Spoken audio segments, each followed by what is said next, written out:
자, 오늘은 그 제5강, 그동안 그 파워포인트 위주로 강의를 했는데, 오늘은 교재를 한번 이제 훑어보겠습니다. 왜냐면, 이제 11월쯤에, 특허 경영지도사 1급 시험을 봐야 되기 때문에, 교재를 한번 함께 보겠습니다. 자, 제5강, 그 미래 창의 능력을 키우는 특허 경영 발명 특허학 개론, 발명학 개론을 시작을 하겠습니다. 우리 교재 3페이지 보면 그 새로운 발명의 역사라고 있습니다. 여기에 이제 발명이란 뭐가 있는데, 지난 시간에 제가 그 강의할 때 내용이 그 특허 기술 경영 스캔을 하다 보면은 발명학, 아직까지 없던 기술이나 물건을 새로 생각하여 만들어내는 것이라고 했고요. 또 특허법에서 발명이라는 것은 자연 법칙을 이용한 기술적 사상으로 고도한 것이라고 했습니다. 중요한 부분은 이제 발명학도 중요하지만 이제 발견학이 있죠. 미처 찾아내지 못하였거나 아직 알려지지 아니한 사물이나 현상, 사실 따위를 찾아내는 것으로 제가 말씀드렸고요. 특허법 제1조에 보면 발명을 보호 장려하고 그 이용을 도모함으로써 기술과 발전을 촉진하며 산업 발전에 이바지한다. 요게 바로 특허기술 경영 제1장 발명학 개론에 나오는 서론입니다. 특허기술 경영지도사, 특허경영지도사죠. PMC를 자격을 따기 위해서는 세상의 변화가 빠르고 있습니다. 이제 선도적인 지식재산 국가로서 저희 나라도 이제 세계 출원국 4위이지만 강한 특허 만들기에 도전해야 됩니다. 이 강한 특허는 교육을 받지 않고는 특허를 만들 수가 없어요. 제가 많은 부분을 그 상담도 해보고 또 기업의 경영자나 또는 뭐 훌륭하신 분들을 만나보면 이 특허에 대한 개념을 참 잘 이해 못하는데, 사실은 특허 하나 내는 게 우리가 수천 수억을 버는 것보다 더 힘듭니다. 그렇지만 굉장히 쉽게 생각하다 보니까 특허의 가치가 자꾸 떨어지는데, 저희도 특허 출원 4위국이지만 사실 개념상으로는 안타까운 부분이 이 전문가로서 아직 강한 특허를 제가 쉽게 찾지를 못하고 있습니다. 또 이제 많은 학생들이 특허를 내다 보면 사실 그게 원천 특허라고 볼 수 있는데, 그 특허에 대한 발명에 대한 기초죠. 그 기초를 보호 장려를 해줘야 되는데, 저희는 이제 유권 해석상 보게 되면 나중에 이제 재판까지 가게 되면 참 어려운 부분이 많습니다. 그래서 제가 얼마 전에 저희 인재연합회 제자 김승찬 군이 연세대학교 의전원을 다니는데, 본인이 과거에 이제 특허 출원한 내용 중 하나가 그 코비드 19를 치료할 수 있는 그런 그 원천 특허를 하나 갖고 있답니다. 그런데 이번에 유럽에서 그 특허를 응용해서 지금 현재의 그 백신을 생산하고 있다고 하는데, 어떻게 달리 그 소송이나 합법적으로 이렇게 덤빌 수 있는 기회가 안 돼서 매우 안타까운 부분이 있기 때문에 발명을 할 때부터 강한 특허를 찾아내는 게 굉장히 중요합니다. 그래서 이것을 막는 방법이 물론 변리사도 있겠지만 제가 저희 협회에서 주최하는 특허 경영 지도사 PMC 자격이 중요하다고 저는 생각을 합니다. 자, 그렇다면 이제 3페이지에 보면은 이제 발명의 역사와 또 특허법에서 발명이 나왔고요. 그 다음에 이제 4페이지에 보면은 특허법에서 이제 발명의 3대 원칙이 있습니다. 첫 번째는 기술적 사상이어야 한다. 두 번째는 창작이어야 한다. 세 번째는 고도한 것이어야 한다. 다 맞는 말이죠. 그 창조적 혁신을 위해서는 미래 가치의 뭔가 트랜슬레이션, 융합이 돼야 됩니다. 이 융합이 굉장히 중요한데, 시장에서는 융합하지 않은 상품은 존재 가치가 약해져요. 과거에는 우리가 뭐 다품종 다량 생산하다 보니까 한 가지 상품만으로도 존재 가치가 있었지만, 지금은 뭐든지 컨버전스예요. 융합을 하다 보니까 융합 상품이 연결이 안 되고는 시장에서 도태되는 일이 상당히 많습니다.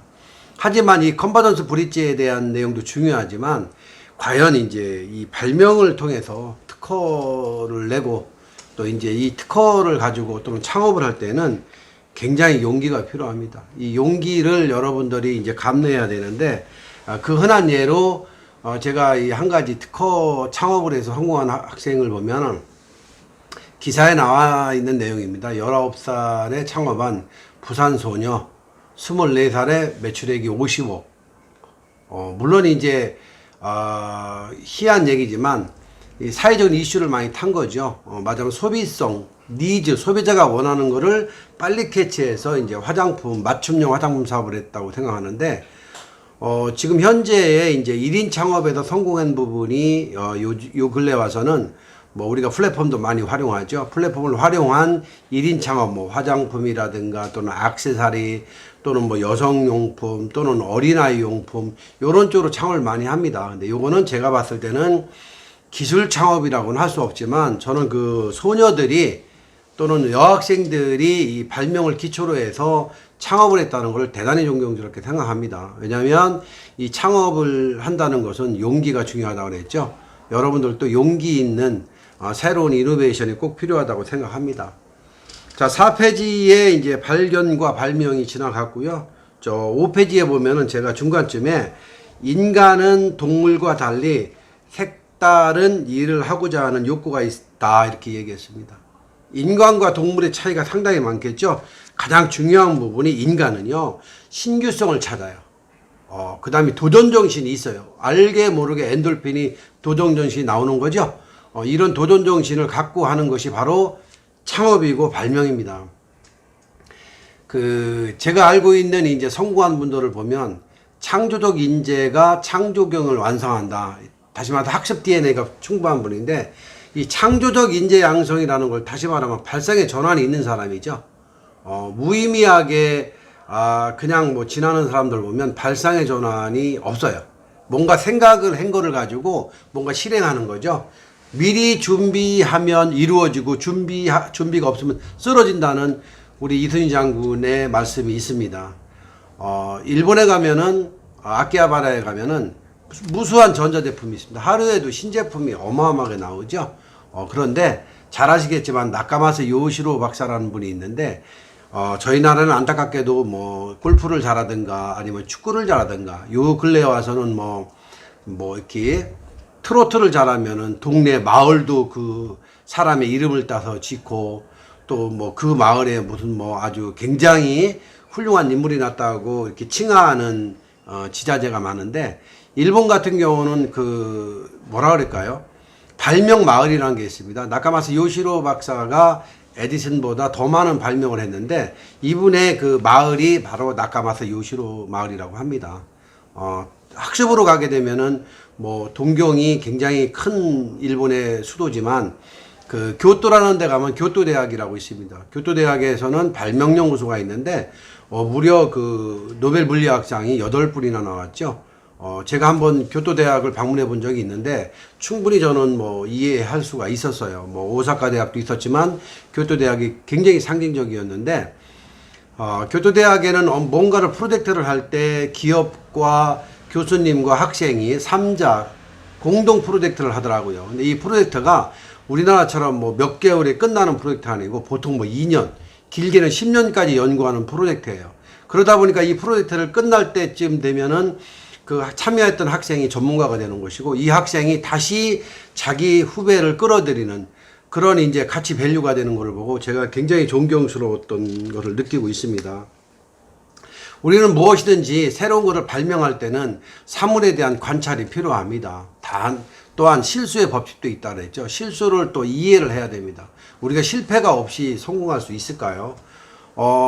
제가 어렸을 때 우리나라에 인스턴트 커피가 들어왔을 때 얘기인데 그때 당시에 우리 헤이에 사우디 같은데 돈 벌러 많이 가셨죠. 그때 70년대에 제가 아시는 분이 그 사우디에 갔다 오시다가 이 커피라는 걸 가지고 왔습니다. 커피라는 걸 가지고 왔는데 저희 나라에는 그때는 뭐 지금 말하자면 코리안 커피 숭늉밖에 없었죠. 그 커피를 가지고 시골에 장인 장모한테 갔는데 그 장모님하고 장인어른한테 커피를 이렇게 한 잔, 이렇게 대봉투였겠죠. 아주 까무잡잡한 거. 그거를 그 사위가 이제 한 잔 타 줬는데 그 할머니, 할아버지가 그 한 잔을 마시고 취했던 거예요. 취했다는 거는 정말 새로운 맛이라는 얘기죠. 우리가 코카콜라 마시듯이 새로운 맛을 잊지를 못해가지고 너무너무 황홀했던 거예요. 그래서 그 사위가 그 커피 봉지를 놓고 갔는데 어느 날 그 할아버지가 그 임자 커피 좀 한 잔 끓여오게 해가지고 그 큰 가마솥에 물을 팔팔 끓였답니다. 그래서 그 할머니가 커피 한 숟갈을 탁 내서 끓였더니 아무리 끓여도 커피 냄새도 안 나더란 말입니다. 그래서 어쩔 수 없이 조금 넣는다는 게 사위가 가지고 온 큰 봉투 한 뭐 1kg짜리 되겠죠. 그걸 다 넣고 끓였답니다. 그거를 동네 사람들하고 다 한 잔씩 나눠 먹었다는 저희 나라의 그 에피스토 커피가 있는데 어쩔 수 없이 저희는 이제 새로운 것을 발견하고 발명하고 특허냈을 때 실수의 법칙이 따라올 수밖에 없습니다. 자, 5번 6페이지에 보면은 이제 발명의 이론이라는 게 있습니다. 우리는 이제 새로운 부분이 많이 있는데 발명의 이론에서 첫 번째, 발명해 하려고 하는 것이 무엇이며 개인과 공익의 이익을 어떻게 할 것인가를 알아야 되겠고요. 두 번째, 지식이나 경험과 능력으로 가능한가도 생각해 봐야 되겠죠. 세 번째, 이제 선행기술 조사 결과 다른 사람의 기술을 이제 침범하는가도 확인해야 되겠고요. 네 번째, 현재 시장에서 기술이 어느 정도 형성되어 있는가. 마지막으로 다섯 번째는 과연 비즈니스가 가능한가. 요게 바로 발명의 법칙입니다. 발명 이론이라고도 하지요. 자, 7페이지 보게 되면은 이미 그 의자의 발명은 제가 한번 강의를 한 적이 있고요. 창의적인 발명품 몇 가지를 한번 소개해 볼게요. 자, 7페이지, 8페이지입니다. 여러분 다 군대 갔다 왔겠지만 군대에서는 축구의 법칙이라는 게 있습니다. 그 축구의 법칙이 뭐냐면 아무리 축구를 잘하는 축구 선수가 와도 고참이 공을 몰고 넘어가면 피해주든가 골을 넣을 수 있도록 도와줘야 됩니다. 이게 축구의 법칙인데 발명도 마찬가지입니다.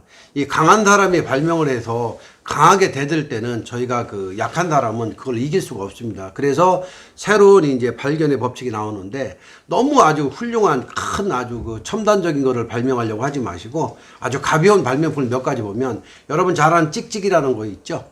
이것도 발명도 줄기야 됩니다.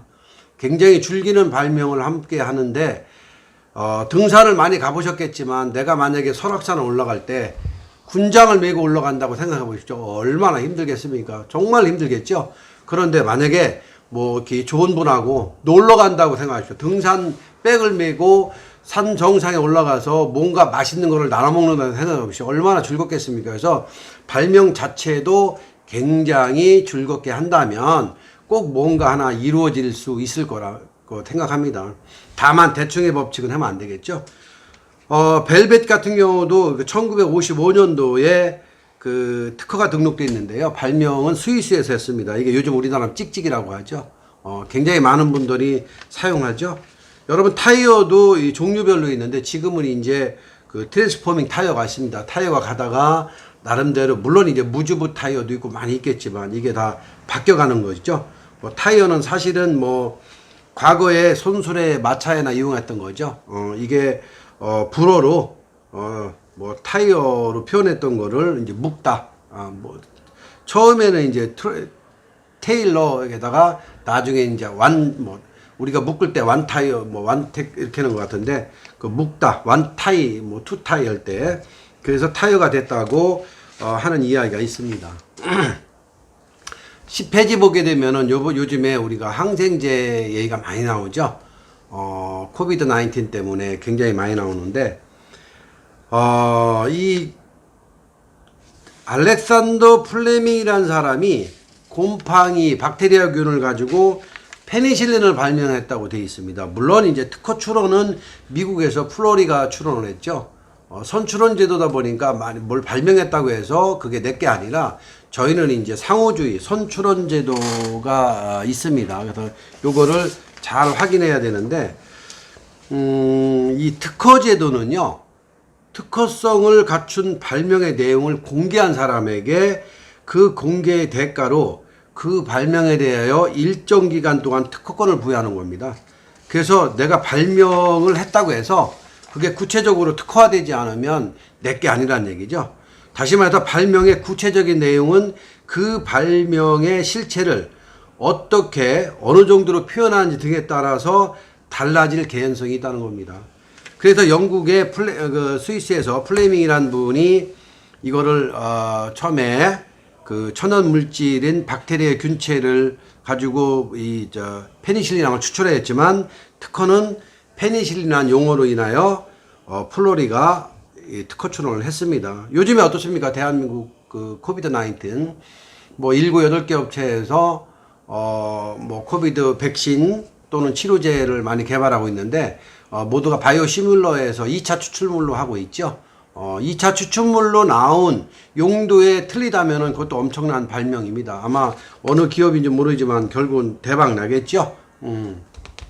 자, 이런 부분이 바로 이제 발명을 약간 비켜나가면서 창조적으로 모방하는 겁니다. 자, 발명은 상상으로 이루어지기도 합니다. 그래서 창조적 모방이 필요하죠. 창조적 모방의 중요한 부분, 제대로 베껴야 됩니다. 제대로 베끼지 않고는 창조적이라고 할 수가 없겠죠. 우리가 기본적으로 휴대폰이 있다고 합시다. 지금도 내 영상을 촬영하는 휴대폰이 있는데 이 휴대폰에 들어갈 게 없다고 생각하면 곤란하다는 얘기죠. 앞으로 무수히 뭐가 더 들어갈지 모른다는 얘기죠. 과거에 우리가 전화기 있을 때 지금처럼 만약에 뭐 이렇게 전염병이라고 할까요? 이런 게 되면은 전화도 안 했습니다. 왜냐하면 전화선을 타고 전염병이 나에게 전달 또는 남에게 전달한다 해서 전화도 안 했던 시절이 있었습니다. 그만큼 우리가 무지 속에서 나와 있는데 지금은 어떻습니까? 엄청나죠. 발명은 상대방을 속이는 것이 아니라 감동을 주는 겁니다. 우리가 만약에 전염병이 전화기 선으로 왔다 갔다 했다 하면은 이거는 상대방을 속이는 거죠. 자, 우리가 새로운 물질을 개발해서 뭔가 감동을 주는 발명, 이게 꼭 필요하다고 저는 생각을 하고 있습니다. 대부분 이제 과거에 만들었던 분들이 있는데 보면 11페이지 볼게요. 우리가 팀 버너스리라는 분이 있죠. 월드 와이드 앱을 만든 분이죠.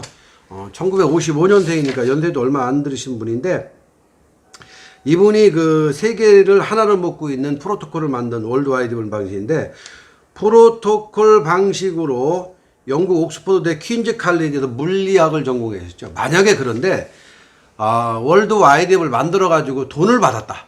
우리 지금 한국에 있는 또는 전 세계에 그 인터넷 콘텐츠를 활용해서 돈 버는 기업도 많겠지만 이분이 돈을 받았다면 지금쯤 우리가 이렇게 활발하게 되지 않겠죠. 이분은 공익용 발명을 한 거죠. 돈을 안 받았다는 얘기죠. 얼마나 정말로 그 진정한 발명가입니까? 진정한 발명가는 그 발명한 것을 많은 분들이 활용해서 그게 휴먼 테크놀로지, 사람들이 행복한 이렇게 누릴 수만 있다면 정말 진정한 발명가라고 생각합니다. 우리는 때로는 이제 많은 발명품을 봅니다. 우리 인간이 살고 먹고 즐기는데 도움이 되는 발명품이 상당히 많죠. 자, 12페이지 보면 우리가 교통신호등도 마찬가지죠.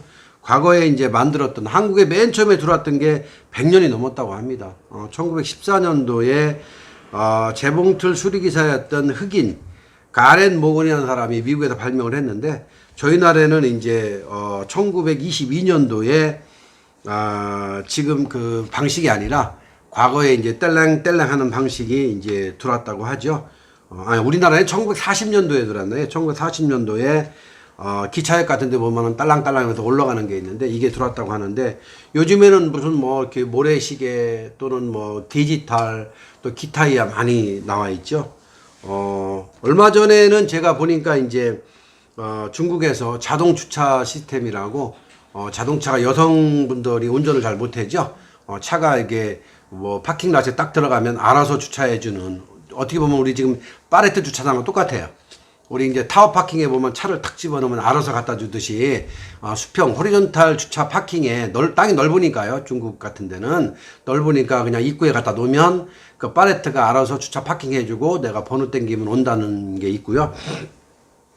또 3D 건널목이라는 것도 많은 분들이 이제 관심을 갖고 있는 부분인데 야간에 운전할 때 빨간불 같은 경우는 3D 건널목에 빨간 좌표가 탁 떠가지고 내가 서게 되고, 건널목은 파란색이 돼가지고 사람들이 건널목에 건너갈 수 있게끔 하는 겁니다. 자, 13페이지 보니까 이제 우리 신기전 보셨죠? 저는 아주 대단히 정말 엄청나게 봤어요, 신기전을. 그 당시에 그 신기전을 가지고 우리가 전쟁을 했다는 거는 정말 그 대단한 우리 선조 어른들을 존경해야 되는데요. 뭐 화약을 만든 것도 마찬가지겠지만 뭐 신기전 영화를 보시게 되면은 전략이 세죠. 전략과 전술이 굉장히 센 거예요. 전략과 전술이 바로 혁파 전략인데 뭐 우리가 이렇게 상대방을 살살살 약 올려서 그분이 쫓아올 때 우리는 싹 숨고 그때 이제 그 신기전으로 쏴서 다 죽이는 그런 명장면을 봤는데 제가 아주 전 발명가로서 굉장히 감동을 먹었습니다. 자, 13페이지, 14페이지에 보면은 이제 그 거북선에 대해 나옵니다. 아마 거북선에 대한 발명이나 특허는 굉장히 나오겠지만 이 거북선이 우리가 특허를 내기 위해서는 진보성이 있느냐, 아니면은 뭐 이렇게 뭐 이런 여러 가지가 있는데 진보성이 거북선은 당연히 있습니다. 왜냐하면 그때 당시에 우리가 갖고 있던 판옥선은 일본의 그 군함과 전쟁을 하면서 일본 애들이 뛰어 올라올 때 우리는 다시 위에다가 뭐 이렇게 철판을 깔았고 거기다가 뭐 이렇게 쇠임 옷을 심었고 또 뛰어오지 못하게 걔들이 활 부사놨을 때 우리는 또 마곡에서 진보성이 있기 때문에 거북선은 당연히 특허가 되는 겁니다. 제가 참고적으로 이제 15페이지 보면은 만약에 우리가 이제 발명 중에서 그릇을 발명을 했을 거 아닙니까? 과연 이 그릇을 발명한 사람이 없었다면 지금 우리가 음식을 어떻게 먹을 수 있었을까요? 그 그릇 발명과 함께 제가 그 15페이지에 식기세척기 발명을 놨는데 이것도 이제 1893년도에 시카고 최우수 발명품으로 선정됐어요. 근데 이 식기 발명기를 만든 걸 보면은 말이에요. 그 미국의 어느 부잣집의 그 부부가 이 파티를 자주 했나 봐요. 물론 이제 일하시는 분들은 뭐 히스패닉도 있겠고 흑인도 있겠고 또는 중국인도 있겠지만 근데 그 파티를 하다 보니까 이제 굉장히 그릇이 많이 이제 뭐 굉장히 좋은 그릇이겠죠. 많이 사용하게 되는데 파티가 끝나고 나면 그 그릇을 닦다 보니까 꼭 그릇을 이렇게 미끈미끈해서 이제 깨치는 경우가 많이 있었답니다. 그래서 그 그릇을 깨치지 않기 위해서 어떤 방법이 있을까 이제 생각을 하는데 마침 이제 남편이 돌아가시고 네, 이 그릇을 이제 뭐 빗물에 이렇게 있는데 빗물이 떨어지니까 그릇에 있는 게 그릇이 닦이는 걸 보고 야 그럼 저거를 세척하는 방법이 없을까 해서 이제 발명한 것이 바로 식기세척기입니다. 이게 초창기 발명품인데 1886년도에 수압을 이용하여 청소하는 그 발명품으로 돼 있죠. 아주 어찌 보면은 뭐 이 조세핀이라는 그 발명가 아주 단소로웠지만은 지금 오늘날 많은 주부들한테는 굉장히 아주 그 좋은 발명품으로 칭송이 되어 있습니다. 자, 그렇다면 김치냉장고는 어떻게 발명되었을까요? 김치냉장고가 뭐 유럽에서 발명되지 않았을 거 아닙니까? 자, 김치냉장고는 한국에서 발명되어 있죠. 잘 알겠지만 뭐 이렇게 만도에서만 나온 걸로 되어 있는데 사실은 이 김치냉장고의 최적의 상품은 뭐 항아리라고 합니다. 숨쉬는 항아리. 그 플러스 마이너스 1도. 그래서 과거에 우리 어른들이 어머니들이 항아리를 땅에 묻었죠. 그 땅에 묻어가지고 숨쉬는 항아리라고 했는데 그 김치 냉장고가 해를 거듭할수록 최첨단으로 가고 있어요. ICA로가 들어가 있어가지고 초창기에는 이제 뭐 개인 발명가가 발명해서 좀 더 업그레이드된 이제 뭐 기업에서 이제 만들게 됐는데 지금은 이제 김치 냉장고 발명된 아이템 즉 아이디어, 기능성, 펑션이 굉장히 많죠. 뭐 칸칸 냉장, 뭐 김치 냉장, 덜 익는 냉장, 뭐 위에서 아래로, 아래에서 위로, 옆에서 옆으로 뭐 굉장히 많은 그 기능성이 들어가 있습니다. 이게 바로 오늘날 이제 김치 냉장고, 바로 생각의 변화를 시킨 거죠. 미래 지향형이라고도 할 수 있겠습니다.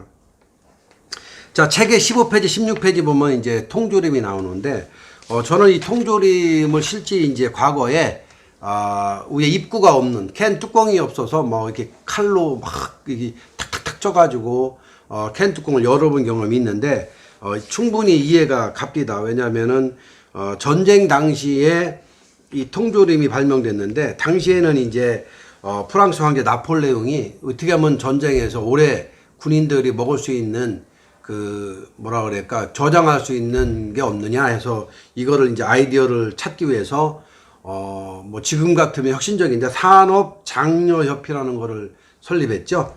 산업장려협회를 설립해 가지고 이 산업장려협회에서 이제 아이디어를 찾아내 가지고 만든 게 이제 맨 처음엔 병이었죠. 그런데 병으로 일단 어떻게 뭐 이유와 어떻든 우리가 오래 보관해서 이 나폴레옹이 전쟁에 막 승승장구하자 그 영국군이 도대체 쟤네들은 어떻게 음식을 오랫동안 전쟁에서 음식을 보존하고 먹을 수 있냐, 문 캥거루도 아니고 해서 저 상대방 병사를 하나 잡아서 이유가 뭐냐 물어봤더니 바로 그 오래 보관할 수 있는 발명을 했다, 이런 얘기가 있어요. 그래서 영국에서 그래 너희들이 이제 그 병으로 했으면 우리는 캔으로 하자 해서 만든 게 바로 오늘날 캔으로 만든 통조림 요거라고 합니다. 자, 16페이지는 저 와이파이 헤디 라마르 지난 시간에 했기 때문에 이거는 생략을 했겠습니다. 저는 그 헤디 라마르가 엄청난 와이파이를 발명했지만 제가 발명을 즉 강의하면서 보면은 당시에 이분이 만든 와이파이라든가 CDMA 뭐 이런 모든 원초적 기술인데 이걸 활용 못했던 게 아마 오늘날 당시에도 뭐 독일 전쟁 때 많은 희생자가 생기지 않았나. 요즘엔 어떻습니까? 요즘은 뭐 군사 무기도 전부 다 유도 장치하죠. 뭐 잠수함 같은 경우도 뭐 상대방의 잠수함을 향해서 무슨 뭐 어뢰를 탁 쏘게 되면은 제가 잠수함에서 뭐 이렇게 어리 유도 탐지기를 빵 쏘게 되면 그 어리가 잠수함으로 오는 게 아니라 상대방으로 가고, 여러분 뭐 잠수함 같은 경우에 이게 땅 속으로 이렇게 가게 되지만 땅 밑에도 뭐 지뢰가 많이 묻혀 있죠. 특히 이제 내가 뭐 북한을 잠수함이 간다면 북한 쪽에 바다 속에는 지뢰가 있는데 이 지뢰를 피해가는 뭐 이렇게 그 유도 장치라든가 이런 게 다 어떻게 보면은 그 헤디 라마르의 원초적 기술로 만든 그 지금의 진보된 기술이라고도 볼 수 있겠습니다. 그 정도로 그 전파 교란 장치가 굉장히 중요했던 부분이고요. 자, 그 다음에 이제 그 17페이지 보면은 이제 발명기업 성공 사례가 있는데, 발명기업 성공 사례는 제가 넘어가겠습니다. 왜냐하면 이거는 이제 기업을 잘못하면 홍보하기 때문에 쭉 넘어가겠고요. 21페이지까지 넘어가겠습니다. 자, 22페이지 한번 볼게요. 22페이지. 블랙 컨슈머라고 있죠. 조심해야 될 게 있어요. 발명을 하다 보면 조심해야 될 게, 과거에 그 1980년대에 저희 나라에 획기적인 발명품이 나왔죠. 엔젤 녹조기라고. 그때 당시에 이제 레마 선교의 이상구 박사가 고기 먹지 않는 풀만 먹는 그 풀을 어떻게 하면 흡수를 빨리 할 수 있는가 해서 만든 게 이제 엔젤 녹조기인데, 요거는 이제 설명하다 보면 참 재미있을 수가 있어요. 그 엔젤 녹조기에 부산이 본부였었죠. 이문현 사장님이라는 분이 그 레마 선교회에서 이제 이걸 활용했었는데, 초창기에 이 엔젤 녹조기를 혼수품 1호라고 그랬어요. 가격도 그때 당시에 제가 알기로는 뭐 한 50만원 돈이었는데, 이 50만원 돈의 이 혼수품 1호가 전국에 대리점을 모집했는데, 이제 서울 지역의 대리점이 그 그린파워 녹조기라고 이제 그 김종길 씨가 사장을 하고 있었죠. 근데 아이러니하게도 김종길 씨가 그 엔젤 녹조기에 특허가 없네 해가지고 먼저 특허 출원을 했죠. 우리나라는 선원주의라고 그랬어요. 선출원제도. 참 특허청에도 고민 많이 했겠어요. 결국에는 뭐 특허는 2개 다 나왔지만 두 분이서 서로가 막 싸웠죠. 뭐 이렇게 쇳가루가 나오네, 무슨 흙가루가 나오네. 결국은 두 분이 망하고, 그 두 분하고 기술 쪽에서 생산해주던 그 동안옥조기도 망하고, 지금은 이제 그분을 대표해서 휴롬 슬로우 주스라고 김영기 씨가 그 틈바구니 끼어 나와가지고 대단히 많은 돈을 벌었죠. 그 정도로 이제 블랙 컨슈머를 굉장히 조심해야 되는데, 잘 아시겠지만 뭐 우리 이영애 씨도 황토팩 만들었다가 뭐 황토에서 독성이 나온다 그래가지고 망했었죠. 그래서 특허품과 소비자는 다르다. 내가 특허를 냈지만 소비자의 반응은 틀리기 때문에 이것도 항상 블랙 컨슈머로서 조심을 해야 됩니다. 왜 그러냐면은 한국 사람들은 굉장히 그 문화가 빨리빨리 문화예요. 그래서 뭐 이런 얘기도 있죠. 뭐 짜장면 시킨 그 광고를 보니까 대부분 뭐 중국집에다 짜장면 시키고 5분도 안 돼서 뭐 왜 안 갖고 오냐고 하면은 그 중국집에서 출발한 지 오래됐다고 서로가 이렇게 역이용하는 거죠. 뭐 과거에는 중국집에 짜장면을 시키면 배달을 그냥 해줬는데 요즘에는 뭐 배달의 민족인지 뭔지 뭐 하여튼 그 뭐 배달해 주는 데서 뭐 몇천 원 받는다고 그랬는데, 이제 짜장면 뭐 한 7,000원짜리 한 그릇 먹고 배달비 3,000원 내야 되는 현실이 왔습니다. 그래서 우리는 빨리빨리 문화에 이제 적응되어 가고 있는데, 발명은 이제 얼마나 그 본인이 많이 바라보느냐, 감수성이 있느냐에 따라서 다릅니다. 그래서 가능하면 여러분들은 이제 그 자본 투입 주도형에서 혁신 주도형 발명품이 꼭 필요하다는 것을 제가 말씀드리고, 오늘 발명학회로는 기본적으로 기초만 여기서 마치겠습니다. 감사합니다.